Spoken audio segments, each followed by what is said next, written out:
Olá, pessoal. Hoje eu sou a Helenice de Souza Oliveira. Eu estou aqui nos Estados Unidos e represento a Global Compassion Coalition, que é uma organização global que tem o objetivo de disseminar a compaixão nos vários países do mundo, nas várias sociedades, e a nossa missão é a compaixão e a justiça, e é a ideia de que todos os seres humanos eles têm valores e a gente compartilha, né, a nossa humanidade, com certeza, e essa vontade enorme da gente fazer uma sociedade, um mundo bem melhor. Então, é uma organização que se baseia em trabalhos de voluntários e reúne pessoas de todos os grupos, de vários países, desde pessoas que trabalham com educação, desde pessoas que fazem um trabalho mais direto de compaixão nas comunidades. A gente oferece treinamento, cursos, e é isso. Nós estamos aqui para apoiarmos uns aos outros nesse nosso trabalho e de compaixão. Hoje, para ser o Dia da Compaixão, eu estou aqui com um grupo bem seleto, bem especial de pessoas que fazem um trabalho muito maravilhoso e muito sério sobre a compaixão aqui no Brasil. Estou representando o nosso grupo de compaixão, Global Compassion do Brasil, que aqui a gente tem a Eliana, o Eduardo, a Kessia, a Elisa, a Isabela e agora o Júlio, que a gente começou esse trabalho no ano passado, tentando reunir várias entidades e pessoas que estejam nesse caminho comum de compaixão. E hoje a ideia é a gente escutar um pouquinho sobre o trabalho de cada um daqui dos participantes, e vamos ter umas perguntas, e a gente vai tentar fazer um bate-papo e uma conversa bem agradável para inspirar vocês que estão escutando a gente, para que a gente possa aumentar e fortalecer a consciência sobre a compaixão e o trabalho sobre a compaixão aí no nosso país querido, que é o Brasil. Então, eu gostaria agora da gente fazer uma rodada, perguntando cada um de vocês, para fazer a sua própria apresentação, tá bom? Então, eu vou aqui começar pela telinha, seguindo aqui as pessoas que estão aqui na minha tela. Vou começar com o Eduardo, do Projeto Gaia. Só você introduz, Eduardo. Oi, gente, tudo bem? É uma alegria, um prazer estar aqui com vocês. Sou o Eduardo Pacífico, mas podem me chamar de Dudu, e sou da ONG Gaia Mais. Ótimo. E aí, Isabela? Oi, pessoal, um prazer estar aqui também. Eu sou Isabela Campos e eu sou do projeto Conectar. Elisa? Oi, gente, um prazer estar aqui. A gente ficou muito honrado com o convite. Eu também sou do Projeto Conectar, a gente é aqui de Minas Gerais, eu sou a Elissa. Ótimo. Aí, Júlio? Olá, eu sou o Júlio, eu estou aqui em Belo Horizonte e tentando fazer um trabalho maravilhoso dentro dessa cidade também. Ótimo. E aí, Eliana?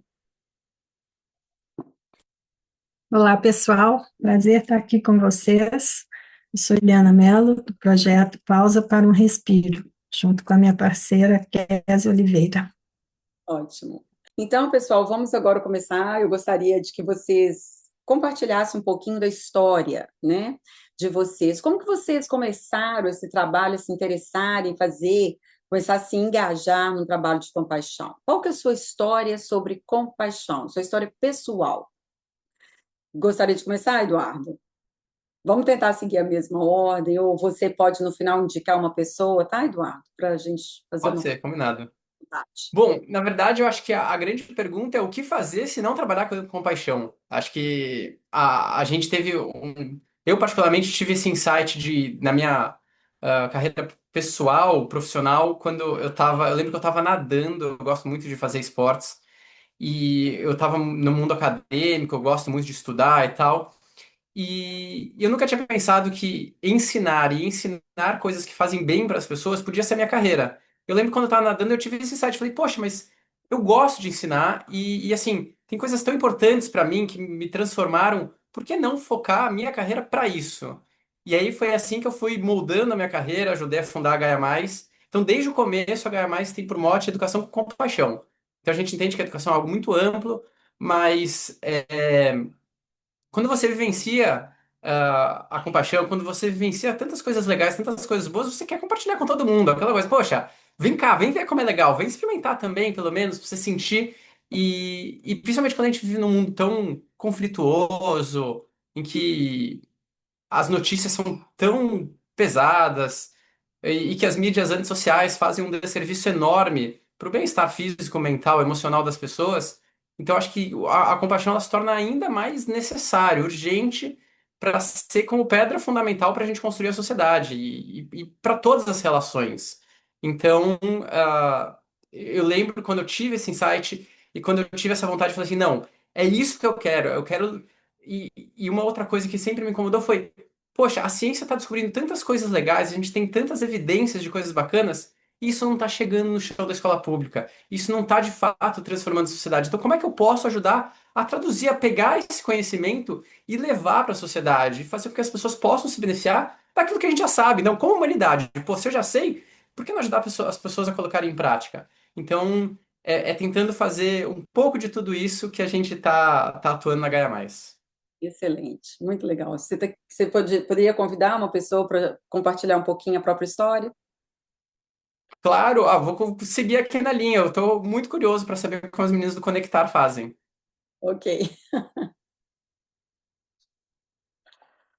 Então, gente, o Conectar nasceu durante a pandemia e foi, inclusive, isso moldou muito o começo do projeto, que a gente, todas as pessoas os organizadores mesmo do projeto, o nosso presidente não pôde estar aqui, então viemos eu e Isabela representando, mas o nosso presidente mesmo, ele sempre foi uma pessoa até conhecida pelas ações sociais que ele faz. E sempre foi uma coisa sempre foi muito recorrente, ele sempre foi o ponto focal das pessoas que conheciam ele que queriam ajudar com alguma coisa.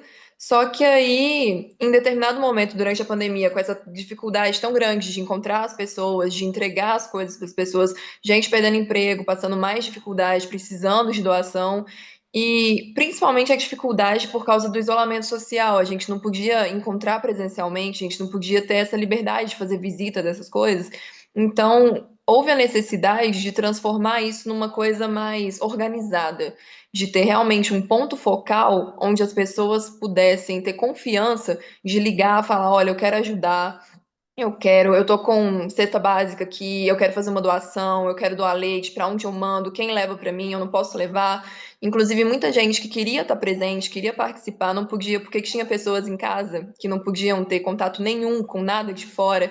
Então, o Conectar surgiu, até o nome é por isso. A gente busca conectar pessoas que querem ajudar a pessoas que precisam dessa ajuda. Então, foi uma organização inicialmente de amigos e que foi crescendo e que agora, graças a Deus, a gente já tem.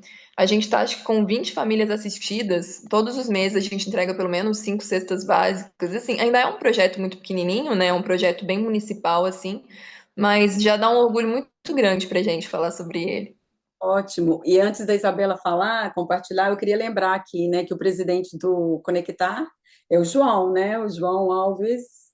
E ele também, ele trabalha na Guarda Municipal de Contagem, uma pessoa maravilhosa, super amável, super amiga, né? Super compassiva. E então, Isabela, você gostaria de compartilhar um pouquinho? Qual foi a sua chamada para envolver com o projeto Conectar? Na realidade, já tinha envolvimento há mais tempo com outras ações sociais, até por uma questão mesmo profissional, de carreira. Porque eu sou médica, então eu convivo muito com situações em que demandam essa questão da compaixão. Então, eu já fazia parte de outras ações, e, incrivelmente, eu sou amiga da Elissa, conheço a Elissa, né, desde o ensino fundamental, só que durante um período, até mais ou menos ali o meio da faculdade, eu não tinha mais contato com ela. Por um acaso, numa ação social, a gente se reencontrou, que aí a gente voltou a se vincular, começou a conversar de ações sociais e a gente montou o grupo no mesmo período. Que aí o João eu fui apresentada para o João, né? E ele estava com essa iniciativa e eu topei participar. Então, basicamente, eu estou desde o início aí, mas já era uma coisa que eu fazia parte ao longo da faculdade, um pouco antes dela, sabe? Legal. E você, Elisa, você também é da área de saúde? Não, eu sou jornalista, Ótimo. mas a gente, todos nós do grupo assim de coordenação, a gente já atuava bastante com isso. Antes do Conectar, eu trabalhava muito com projetos de Páscoa. A gente já arrecadava chocolate todo ano, então a gente já era referência, assim, ia chegando na época da Páscoa, o pessoal, e aí? E o projeto vai rolar de novo? Que lindo, então. Você gostaria de chamar alguém, o Júlio ou a Eliana, para compartilhar? Quem você quer chamar? Vou convidar o Júlio, que tá do meu lado aqui na minha listinha. Gente, é um prazer muito grande estar aqui falando, né? É, na verdade, o projeto ele começou por uma insatisfação de dentro do meu coração. É um vazio muito grande que existia na minha vida desde criança, praticamente, e eu saía para pegar carona sem destino. E algumas vezes eu ficava pelas estradas sem destino, sem saber para onde que eu iria. E quando eu retornava, depois de 15 dias, 20 dias, um mês fora de casa, sem dar notícia, era sempre um transtorno quando eu voltava. Achava que minha mãe estava errada porque ela estava brigando comigo. E nesta insatisfação, eu comecei a ver muitas pessoas que estavam também na mesma situação que eu, que era um vazio existencial, um vazio muito grande, procurando e nem sabendo o quê. E era exatamente o que eu fazia, procurando alguma razão de ser, de viver e sem encontrar. E quando eu encontrei esta compaixão vindo, né, brotando no meu coração, em ouvir pessoas que também na estrada estavam na mesma situação, eu sempre pensava o seguinte, gente, eu vou cuidar do pobre, vou cuidar daqueles que têm bem menos do que eu. Na verdade, eu não tinha muita coisa, mas eu falava o seguinte, mas eles também têm menos do que eu ainda. Mas nós estávamos no mesmo barco. E aí foi quando eu vim para Belo Horizonte, estudei, formei e comecei a trabalhar especificamente com a população em situação de rua. E quando eu percebi que já estava, né, com o meu coração envolvido com essa população em situação de rua, eu entendi que era muito mais do que simplesmente levar um alimento. Teria que ter um lugar para trazer uma dignidade, trazer uma restauração emocional, espiritual, social, conjugal, em todas as áreas precisava acontecer isso. Foi quando eu continuei estudando, fazendo psicanálise, estudando. Depois eu vi que, por mais que eu estudava, não conseguia alcançar o caminho do coração daquelas pessoas. Aí eu fui morar nas ruas de Belo Horizonte. E quando eu fui morar nas ruas de Belo Horizonte, eu entendi a dor debaixo de cada coberta, que ali existe uma vida, que tem uma mãe que chora por aquele filho, tem uma avó que pede a Deus para todos os dias tirá-lo daquela posição. E eu falei, gente, então é isso que eu quero fazer.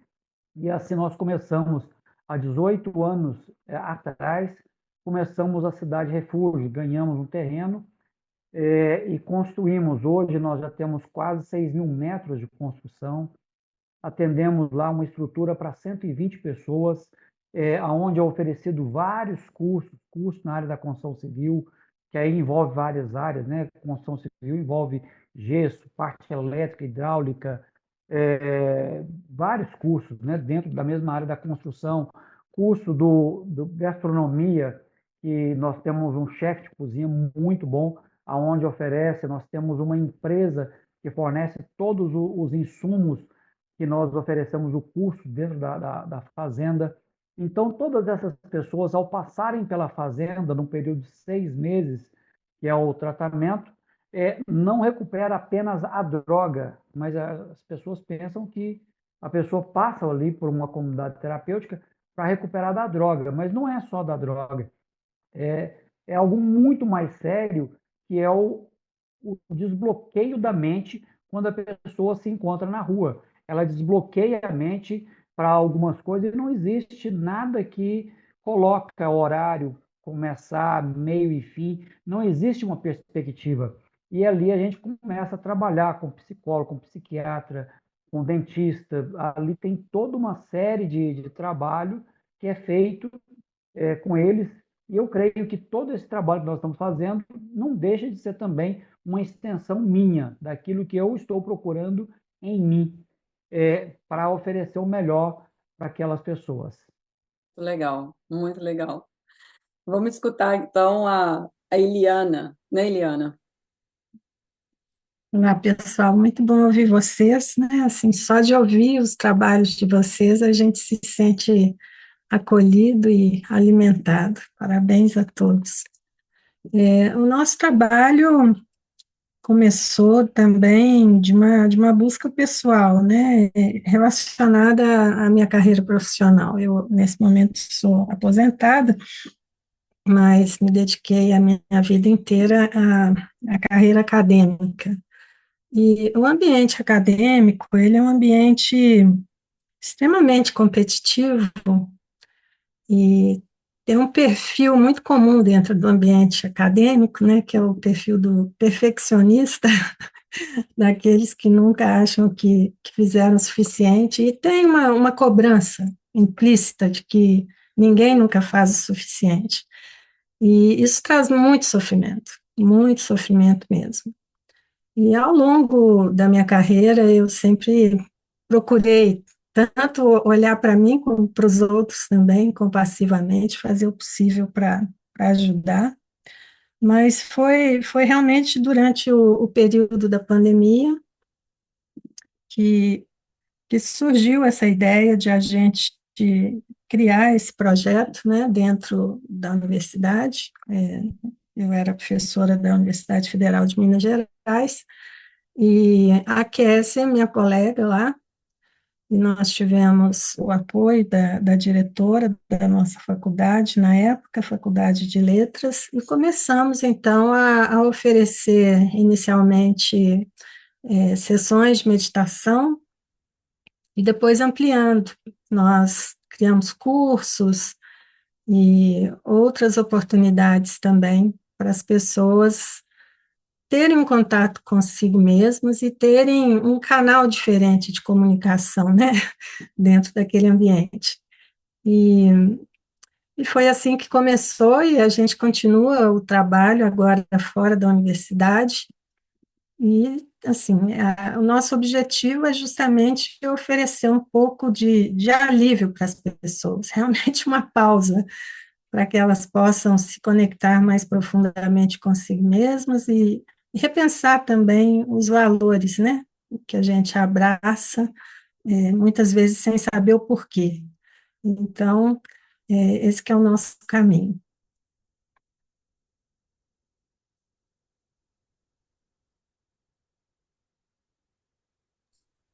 Muito lindo tudo que vocês disseram, compartilharam. Muito obrigada, muito inspirador, né, o trabalho de todos. E agora vamos escutar um pouquinho de vocês, um pouquinho sobre o projeto de cada um de vocês. Se vocês puderem resumir, né, um pouco do que vocês fazem. Alguns aqui já explicaram um pouquinho mais, mas vocês podem elaborar para quem já explicou um pouquinho mais, para que todos aqui saibam, né? Conheçam um pouquinho mais do trabalho de cada um de vocês.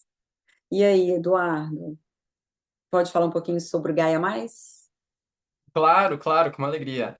É, o que a gente faz na Gaia Mais, a gente entende que compaixão é algo que pode ser ensinado, que pode ser desenvolvido e que compaixão, na verdade, sempre é uma escolha. Então, a partir do momento que a gente tem consciência e que a gente é apresentado essa opção, a gente sempre pode escolher pela compaixão. Então, um exemplo pessoal, eu, na verdade, refletindo, eu sempre tive a opção de ser compassivo pelas condições sócio-históricos culturais que eu cresci e porque minha mãe, desde pequeno, me colocava em todos os serviços voluntários que ela via na vida. Então, eu lembro que com 8 anos ela já me arrastava para ser voluntário. Com 10, com 12, com 13 eu já estava alfabetizando criança pequena. Eu nem sabia direito o que eu estava fazendo. Eu falava, vai lá, vamos lá. É isso aí que a vida é assim. Então é isso, quando a gente aprende desde pequeno que compaixão é uma possibilidade e que você vê que aquilo faz sentido, então é isso que a gente quer trazer. E como é que a gente faz isso? A gente faz isso de uma maneira estruturada, focando, priorizando as escolas públicas. A gente entende que a escola pública é o órgão, é a instituição que é a base da sociedade. Se a gente quer uma sociedade mais justa, mais equitativa, com possibilidades reais de mudança, de redução da desigualdade, isso tem que passar pelo fortalecimento da escola pública. Então é ali que acontecem as belezas e as mazelas da vida. Então é ali que eclode todos os problemas sociais do bairro, mas ali também estão as potencialidades, ali tem muita coisa linda. Então a gente foca na formação de professores de organizações não governamentais e de escolas públicas. Então a gente usa uma metodologia chamada C-Learning, Social Emotional and Ethical Learning, que em português a gente trouxe para aprendizagem para corações e mentes, que a ideia é trabalhar a compaixão. E é muito interessante trabalhar com paixão, porque diferente de um método de matemática, que a gente vai e ensina uma fórmula, alguma coisa, um jeito de pensar, que aí o professor ele replica dentro de sala de aula, para trabalhar com paixão, para trabalhar habilidades socioemocionais e éticas, eu primeiro preciso sentir, eu primeiro preciso vivenciar. Então é isso que a gente procura fazer com os professores. Então as formações são muito práticas, são muito ativas. Não adianta eu pegar um professor que está com burnout, está totalmente desgastado, que tá no seu limite e falar para ele: ah, você tem mais uma coisa para fazer na sala de aula. Ele fala: não, amigo, não dá, não consigo. Então a gente começa falando assim: calma. Vem cá que a gente vai ensinar junto, a gente vai vivenciar junto coisas muito legais que podem te ajudar. Vem ver. E aí eles começam a vivenciar, e eles começam a sentir. Então a gente começa a falar de autorregulação, autocompaixão. E aí, quando naturalmente ao fazer isso, eles percebem que funciona para eles. E aí vem os relatos. Nossa, meus próprios alunos estão falando o que que eu estou fazendo? Meu marido, minha esposa, meus filhos. Porque eu começo a sentir. E professor, aprendeu alguma coisa, funciona? Ele quer levar. E aí ele já quer levar para a sala de aula. Aí você fala assim, calma. Tem um método, tem estrutura, dá para você levar isso. Mas aí ele leva com muito mais autenticidade, porque ele vivenciou, porque ele sentiu os benefícios. E aí ele quer realmente o bem dos seus alunos, porque ele sentiu no corpo dele. Então, é essa a ideia de ser algo muito vivencial, de ser algo que realmente as pessoas. Porque a gente aprende, o Paulo Freire falava, né? A gente aprende com o corpo inteiro. Não adianta a gente falar que aprende só com o intelecto, não é. O corpo inteiro aprende. Então vamos botar o corpo inteiro para aprender. E uma educação para corações e mentes. Também a gente já está vendo que uma educação só para a mente não faz muito sentido. A gente tem que educar também os corações, no sentido de a gente conseguir trabalhar essas habilidades socioemocionais, a questão da interdependência. Então, perceber que eu não estou sozinho no mundo.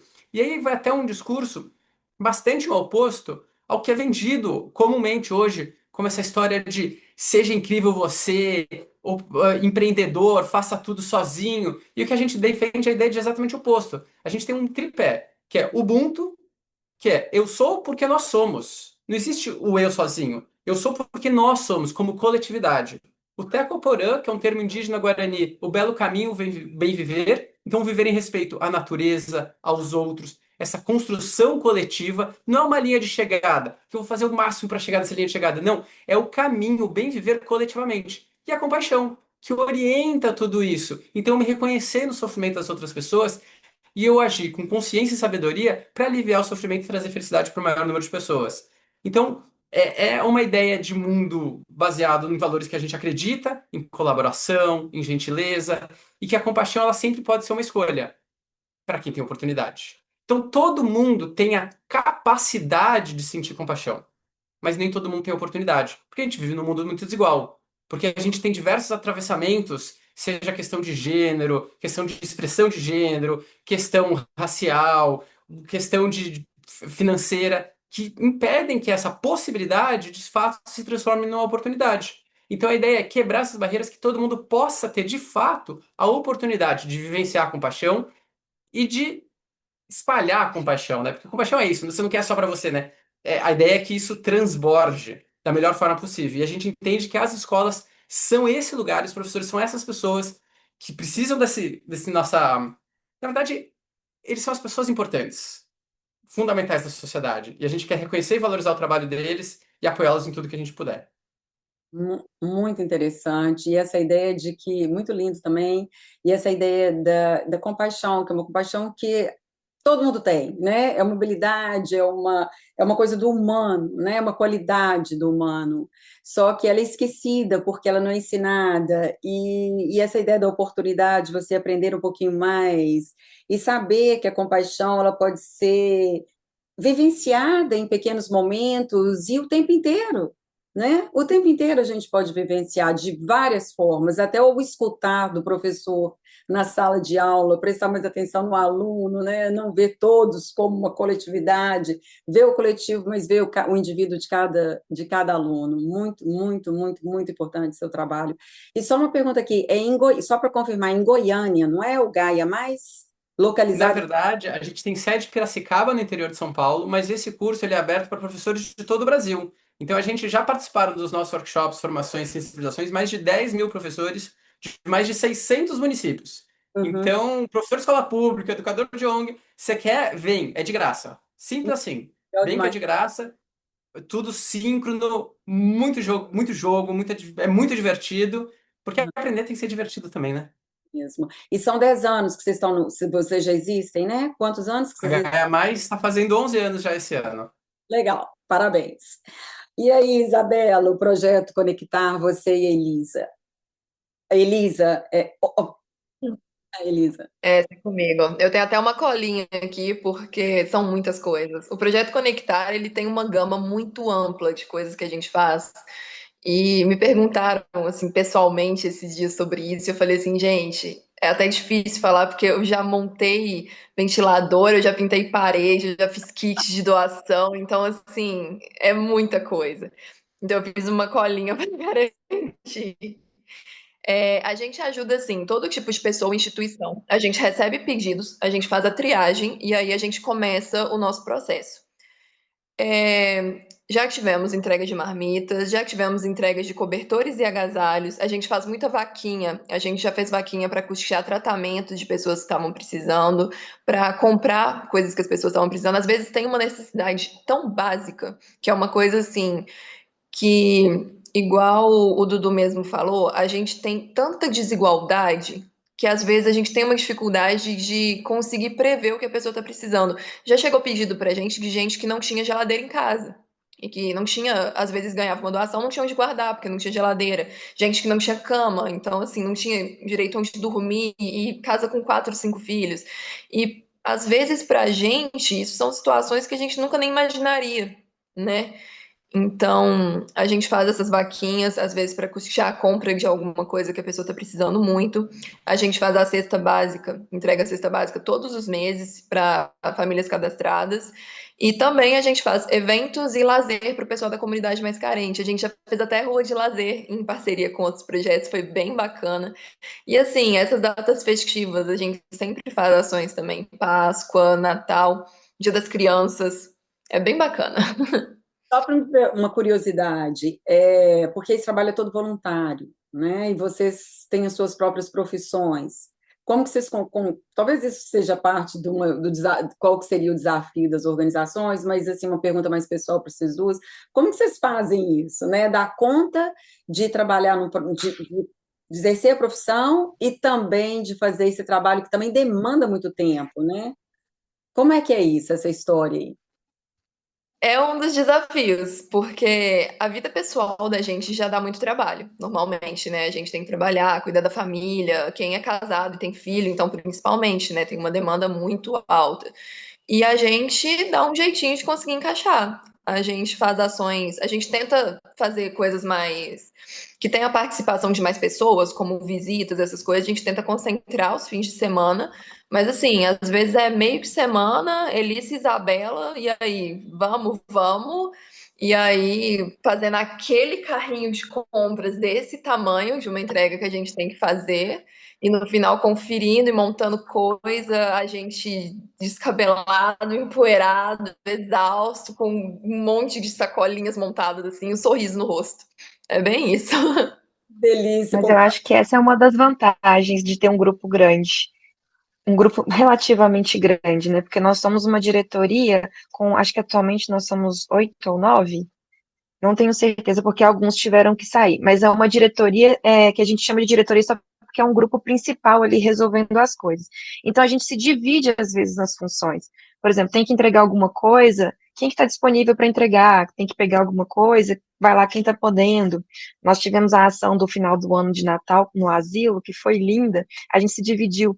Um grupo que podia foi lá antes, escolheu o que, que os idosos queriam de presente, fez foto, fez vídeo. Aí o outro grupo que podia no período, né, juntou os voluntários, foi lá e terminou a ação da entrega dos presentes. Então, acho que isso é uma vantagem nossa, dessa questão de ter esse grupinho de diretoria aqui para coordenar. Então, a gente se divide de acordo com o que cada um pode. O João hoje, por exemplo, não podia, aí a gente se organizou para vir. O João agora está com o nenenzinho, né? Então, também está um pouquinho mais apertado para ele. Opa, muito legal. Então, essa ideia aí que o Eduardo também já tinha falado, né? E eu acho que o Júlio, todo mundo que comentou, né? Coração tem que estar presente, né? O coração está quente, a gente dá conta, né? A gente acha o tempo, né? Para esse trabalho aí voluntário. Então, tá. E aí, Júlio, pode falar mais um pouquinho mais sobre o projeto Refúgio? É refúgio, Falar né? da cidade, é cidade refúgio. Falar da cidade refúgio é quase que falar só de mim, porque é uma extensão, porque quando eu comecei, eu sempre acreditei que nós precisávamos de 4 pilares para uma estruturação boa de uma comunidade terapêutica. Então, uma boa alimentação, uma boa estrutura física, uma boa equipe e uma boa espiritualidade. E depois que nós conseguimos concluir isso aí, tudo isso, nós tínhamos nutricionista, nós tínhamos, nós temos ainda hoje 5 assistentes sociais, são 32 funcionários que prestam serviço dentro da comunidade. Então, assim, depois que nós fizemos tudo isso, para minha decepção, não estava alcançando o resultado desejado. Então, isso para mim foi uma grande decepção. Foi aonde eu me retirei por um período em uma outra cidade e fiquei lá estudando, tentando entender. Depois trouxe muitas outras ideias e ouvia os profissionais e alguns acolhidos que estavam lá dentro também. Nós nos fechamos 3 dias em uma reunião para nós discutirmos, e aí nós entendemos que, ainda que todos eles saem do mesmo lugar, as histórias são diferentes. Então, o trabalho tem que ser individualizado. Não era uma fábrica de fazer gente, e sim ouvir cada situação que o levou para aquele local, para aquele momento, né? Existem traições, existe tantas histórias ali por trás, né? Dessa pessoa que está vivendo uma situação extremamente delicada, extremamente delicada. Teve uma pessoa que a nossa enfermeira, nós temos uma enfermeira que mora dentro do projeto, ela tirou quase 100 varejeiras numa perna de uma única pessoa. Então, assim, a desestruturação não é apenas emocional, não é só apenas familiar, mas existe uma desestruturação física também, que chega um momento que não faz muita questão de viver ou até mesmo morrer. Então, quando nós entendemos que este trabalho precisava ser individualizado, olhar o nome de cada pessoa, eles têm ali agora o nome, né, de cada pessoa, e ser chamado, né, cada pessoa, ao direcionar aquela pessoa, ele tem que chamar pelo nome, porque ele tem um nome, alguém escolheu o nome dele. Então, esse trabalho individualizado mudou muita história. Hoje, por exemplo, nós temos, quando ele chega, esses dias até uma pessoa que trabalha na recepção lá, falou assim, Júlio, estava difícil eu ficar até lá na minha cadeira sentado lá, porque a pessoa estava com a sacolinha amarrada no corpo. E aí, quando sentou, ficou assim, desajeitado, eu ficar ali na frente dele. E eu falei, e agora, o que eu vou fazer? Porque não tem ele não tem muitas coisas. E o projeto, ele tem que ter meia, cueca, sabonete, pasta de dente, escova de dente, pasta de dente, tem que ter dentista, tem que ter uma máquina, nós temos lá a máquina que lava e esteriliza a roupa, todas as roupas, quando eles chegam, eles recebem a roupa toda lavada e esterilizada dentro de um pacote de plástico, tudo organizado, o tamanho de roupa que ele precisa.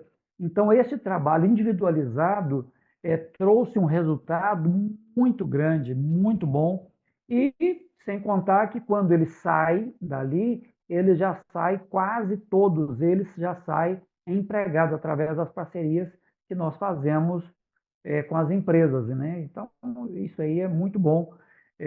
Os resultados que nós estamos obtendo aqui em Belo Horizonte está sendo muito bom. Ainda que o nosso escritório é Belo Horizonte e a nossa fazenda fica em Sabará. Hoje nós temos dois trabalhos, né, em Sabará, que faz o atendimento tanto de homens como de mulheres, apenas como atendimento, não como comunidade terapêutica, mas como atendimento, psicólogo, assistente social, advogado, daí para frente, e aí faz educação física, tem vários atendimentos para as mulheres, mas ainda não conseguimos abrir uma comunidade terapêutica que atenda as mulheres em situação de rua. Maravilhoso, maravilhoso. E essa ideia, né, de que às vezes a compaixão, as multiplicidades, as múltiplas formas da gente fazer compaixão, né? Às vezes a gente foca numa necessidade do indivíduo e também essa forma mais holística, mais integral, né, de ver o indivíduo como esse todo aí, o trabalho que você, um pouco que você está fazendo aí com o pessoal de rua, né? Que olha a questão física, a questão emocional, a questão espiritual, são tantos, né, os vários aspectos que a gente pode alcançar quando a gente, num indivíduo ou no coletivo, quando a gente está fazendo esse trabalho de compaixão. Parabéns, parabéns para todos, né? E aí, Eliana, fala um pouquinho aí do Pausa para o Respiro. O nosso projeto surgiu com a intenção de aliviar o sofrimento, né? Então, foi no momento, como a Elissa e Isabela também já falaram, assim, a época da pandemia foi de muito sofrimento para todos. E a gente notou dentro da universidade um incrível aumento de adoecimento mental, principalmente dos estudantes. E o nosso objetivo imediato foi de justamente ajudar nesse aspecto, né, de alívio do sofrimento e através do trabalho que a gente faz, né, que é ligado a práticas de mindfulness, principalmente, também tem o vetor do autoconhecimento, né? As pessoas, ao se investigarem, ao se conhecerem melhor, elas têm muito mais a oportunidade, inclusive, de contemplarem o que é o sofrimento e como aliviar esse sofrimento, né? Todos nós temos sofrimentos, mas se nós soubermos lidar com a vida de certas formas, esse sofrimento é muito aliviado. Então, começou disso. E com a progressão do nosso trabalho, nós hoje oferecemos, uma vez por semana, uma meditação, sempre nas quartas-feiras, que são transmitidas sincronamente, depois ficam à disposição no nosso canal do YouTube, e outras atividades também que são oferecidas através do YouTube e de outros canais, né, de mídia social. E em breve a gente vai ter, por exemplo, um mini retiro na natureza, a gente já teve a oportunidade de oferecer algumas coisas na natureza, que é muito legal. O trabalho que a gente faz, de alguma forma, tem uma interface com o trabalho que o Dudu faz, apesar de não ser dedicado, né, aos professores. É até interessante dizer que, enquanto a gente esteve dentro da universidade, a adesão que nós tivemos foi, sobretudo, de estudantes e dos técnicos administrativos. Então, a universidade ela é uma pirâmide, né? E justamente o corpo docente era o que aderia menos, né? Onde está o poder realmente da universidade. Então, as pessoas daquele segmento tendem a se protegerem de uma forma que não permite a elas nem se abrir a alguma tentativa nova. Mas, atualmente, o projeto é voltado para a sociedade, de modo geral, né? E, e as pessoas podem, então, cultivar diversos tipos de práticas que nós compartilhamos. Nós também oferecemos um pouco de yoga nidra para o descanso, e, enfim, a gente vem desenvolvendo outras atividades e outros caminhos de exploração para além da meditação. E basicamente é isso que nós fazemos. Muito legal, muito legal. E essa ideia, né, que você mencionou, como que a gente acaba, seja não nas universidades, né, higher education, né, que o Dudu está lá na base, né, nas escolas públicas, que quanto mais a gente vai intelectualizando, a gente vai separando e distanciando do nosso coração, porque a gente quer chegar lá, né, na ciência, e acaba a gente desconectando, né, como é importante a gente ter essa visão do ser humano como um ser integral e trazer a compaixão, né? O caminho do coração aí para a gente poder aprender, estar mais aberto para aprender e para ensinar de uma outra forma. Mas agora, gente, como a gente está chegando aqui, já são 6h16, tem pessoas aqui que vão ter que sair um pouquinho mais cedo, e eu gostaria que vocês pudessem falar um pouco dos desafios, né, de uma forma aí sucinta, escolhesse alguns dos desafios que vocês queiram compartilhar com a gente, e aí tentasse, na hora, fechar um pouquinho com uma mensagem. Talvez essa mensagem seja uma resposta para o seu desafio, ou uma mensagem que você queira deixar aqui para os nossos ouvintes. E em comemoração ao nosso 12 de setembro, que é o 12 de setembro, Dia Global da Compaixão. Pode ser assim? Combinado, né? Então vamos lá, Dudu. Eu acho que é bem importante a gente sempre lembrar que a nossa espécie, ela é a única capaz de cooperar em grandes grupos de forma dinâmica. E isso é muito potente. Então você pega a sociedade, sei lá, de cupins, de formigas, de abelhas, eles formam grupos gigantes, mas é muito estruturado, não tem nenhum grau de maleabilidade. Ou você pega orangotangos, eles cooperam de forma dinâmica, mas não são grupos tão grandes. A espécie humana é a única capaz de ser grupos gigantescos e de forma muito dinâmica. Isso nos traz muito poder. Isso nos traz uma capacidade de mudança muito grande. E que, às vezes, a gente foca no lado dessa capacidade de mudança não muito boa. Então, nossa, realmente, essa está sendo talvez uma das piores épocas da humanidade. Semana passada eu parei para pensar qual é a expectativa de vida das pessoas na história. Do nada veio isso na minha cabeça. Sei lá por quê. Aí eu fui estudar. Quando éramos caçadores-coletores, era 30 anos. Quando a gente formou as cidades, caiu para 25, porque a gente passou a se alimentar pior, as doenças se espalhavam mais e tudo mais. Aí, passado um tempo, com as grandes civilizações, chegou a 30 anos. E até o século XVIII, era 35 anos. Em 1900, passou para 35. E hoje, a gente está em quase 70.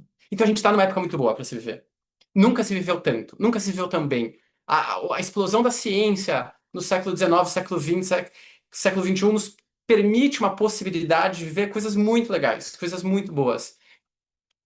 Mas às vezes o que não é legal é que ocupa espaço na mídia, que ocupa espaço em todos os lugares e a gente fica inundado por essas informações. E acho que aqui hoje eu saio reenergizado, ver, caramba, quanta coisa legal. Nossa, caramba, o que essas pessoas do Conectar estão fazendo? Meu Deus do céu, como elas têm tempo para isso? Eu não tenho nem tempo de respirar. E elas estão fazendo coisas, sexta, entregando e agindo, e não sei o que lá. E o Júlio, meu Deus, ele é louco, ele conseguiu fazer um negócio. É incrível! Cara, ele anda no meio da faculdade. Faculdade não é fácil. Ela foi no vespeiro e meteu a mão. Poxa vida, então é muito legal. Acho que é se reenergizar, perceber que pô, tem muita gente legal fazendo e começar a falar sobre isso também. Porque às vezes a gente faz não. Não, fala, comenta, porque isso inspira, isso ajuda a transformar também. Então, acho que a mensagem que eu quero deixar é: pode parecer que não tá fácil, porque não tá mesmo, mas você não tá sozinho. Então, olhe pro lado que você não tá sozinho, não. Muito bom, muito bom, muito inspirador. É isso aí, né? A gente não está sozinho e a longevidade, né? Nós estamos vivendo uma época boa, podemos ver até os 80, né? Se eu não me engano, é de 70 aos 80 anos.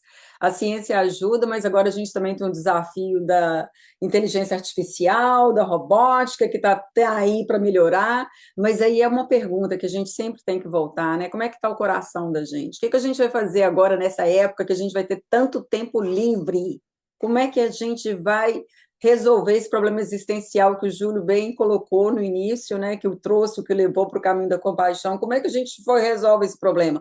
Porque o problema existencial está aí, né? A gente não conseguiu, a gente modernizou, a gente revolucionou, a gente evoluiu, e o problema existencial, esse vazio, né? Quem preenche? Como preencher? Acho que ele continua sendo aí o grande desafio, né, que a gente enfrenta. E aí, Isabela e a Elisa? Eu vou puxar essa para mim aqui, porque já até pensei um pouquinho sobre isso. Eu acho que o desafio maior que a gente enfrenta é um desafio que todo grupo que tem a intenção de ser um grupo grande enfrenta, que é mão de obra. A gente tá sempre procurando mais pessoas e precisando de mais pessoas. A gente tem muitas pessoas que ajudam a gente, às quais nós somos muito gratos sempre, mas sempre falta. Sempre falta mais uma pessoa para a gente conseguir facilitar uma logística, mais uma pessoa para a gente conseguir carregar mais coisa, mais uma pessoa para a gente conseguir estar em mais lugares ao mesmo tempo. E eu acho que isso é um problema que a maioria dos projetos tem.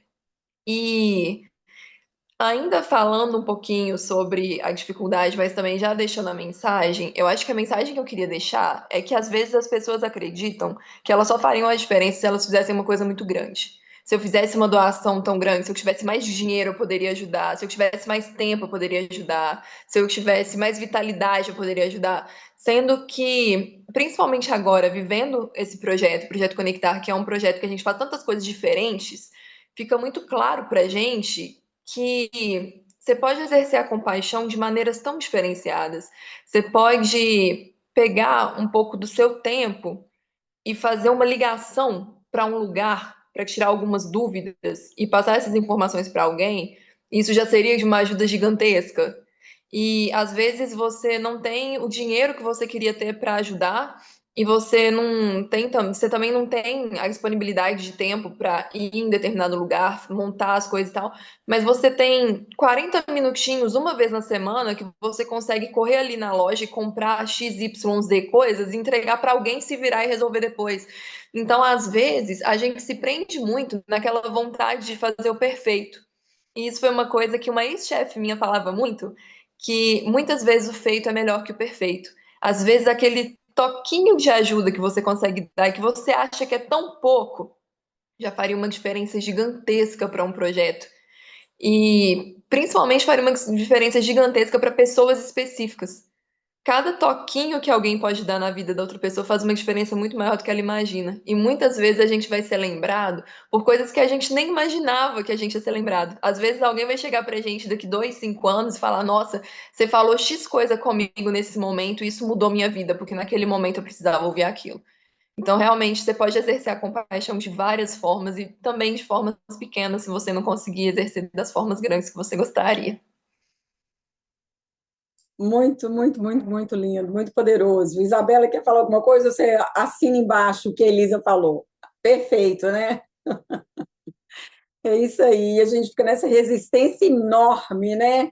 De parar, né, Eliana? Um minutinho para respirar, né? Que a pessoa acha que não, não vou dar conta, não sei o que que é isso, né? De ajudar, porque a gente não pode pôr na nossa agenda, né? E quando a gente olha com cuidado a nossa agenda, a gente vê que a gente gastou tanto tempo, e aí o Eduardo chamou atenção na mídia social, né? Em coisas assim, né, de fora, umas coisas assim que não faz sentido, e a gente está ali, né, sendo assim atraído, capturado, né, pela essa informação de massa, né, as ideologias que estão por aí, e quando a gente viu, a gente gastou um tempão enorme da nossa vida que a gente poderia, um minutinho, igual você está falando, ter tocado o coração de alguém, né, uma palavrinha, né, uma ação pequenininha, né, mas é isso aí, adorei. E aí, Júlio? Qual que é a sua mensagem, um desafio? O que que você tem para nós aí? Eu quero deixar aqui uma mensagem. Esse trabalho que a gente faz, ele tem uma relevância muito gostosa, muito prazerosa, e também tem muitas enormes decepções. Eu lembro agora, né, o Dudu falando aí, eu lembrei assim de uma decepção que eu tive muito grande, há mais ou menos uns 10 anos atrás, 10, 12 anos atrás, em que uma pessoa passou pela operação, ele mudou a vida, retornou para a família, conquistou os filhos, né? E ele saiu de Belo Horizonte e foi morar em uma outra cidadezinha perto de Belo Horizonte e trabalhando e muito bem e vivendo uma vida legal, muito bem. Durante o dia vendendo calopsita, né? Aquelas calopsitas que põe no ombro e sai vendendo. E à noite ele vendia churrasquinho. E até que um dia alguém passa de moto e dá um tiro no rosto dele e ele morre na mesma hora. E a esposa dele me ligou, nós tínhamos uma amizade, criamos um laço de amizade também com essa pessoa. E quando ela me ligou, totalmente desesperada, e eu falava: não, é mentira, calma, não é verdade, não, calma. E ela desesperada, e aí ela realmente procurei saber, e realmente tinha acontecido exatamente aquilo que ela havia falado. E naquele momento eu fiquei extremamente decepcionado. E eu comecei a chorar demais, e assim, eu não parava de chorar. E eu falei assim: olha, eu quero abandonar esse trabalho que eu faço. Eu não quero mais fazer esse trabalho, é uma coisa que eu amo, é trabalhar, fazer qualquer coisa. Amo construção, minha área é construção, então eu vou voltar para a construção, vou voltar para outras áreas que não dá para fazer mais esse trabalho, porque é um trabalho ingrato, é um trabalho difícil, e depois, quando você faz a pessoa, você prepara a pessoa para restaurar a família, para fazer tudo, e aí acontece uma tragédia dessa. E naquele momento em que eu estava chorando muito, é como se eu estivesse ouvindo assim um gravador bem próximo de mim falando o seguinte: muito mais do que fazer é obedecer.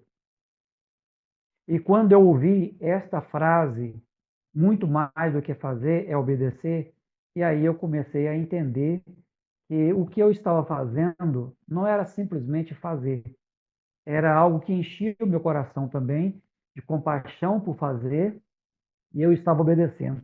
E na minha obediência, muitas outras pessoas foram alcançadas com uma nova vida, com uma nova chance, assim como alguém estendeu a mão para mim e me tirou daquela situação que eu vivia. Hoje a minha mão estende para tirar muitas outras pessoas que querem sair dessa situação.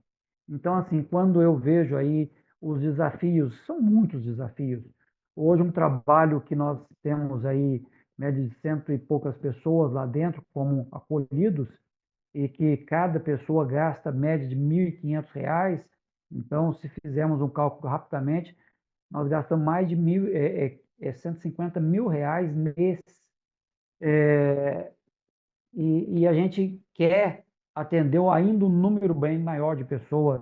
Nós temos perspectivas de colocar esse trabalho também para atender idosos, que também está nas ruas de Belo Horizonte e que nós não podemos atender em função da lei. Então, nós deparamos com muitos desafios, mas a cada desafio que a gente vai deparando, a gente vai procurando também mobilizar outras pessoas e agradecendo a Deus pelo número de pessoas que estão estendendo a mão para muitos anônimos que nem sabem o nome, não conhece absolutamente nada daquela pessoa e estão ajudando. Então, eu só tenho que agradecer, né, a todas essas pessoas que estão fazendo a diferença na vida de tantas pessoas. Muito bonito e obrigada aí, Agora eu vi. gente.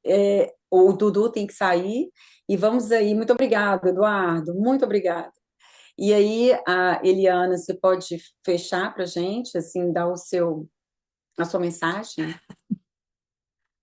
Bom, em termos de desafio, eu acho que o grande desafio que nós temos é desenvolver a linguagem e os métodos para atingir cada vez mais pessoas, né? Sendo o nosso objetivo fundamental o alívio do sofrimento.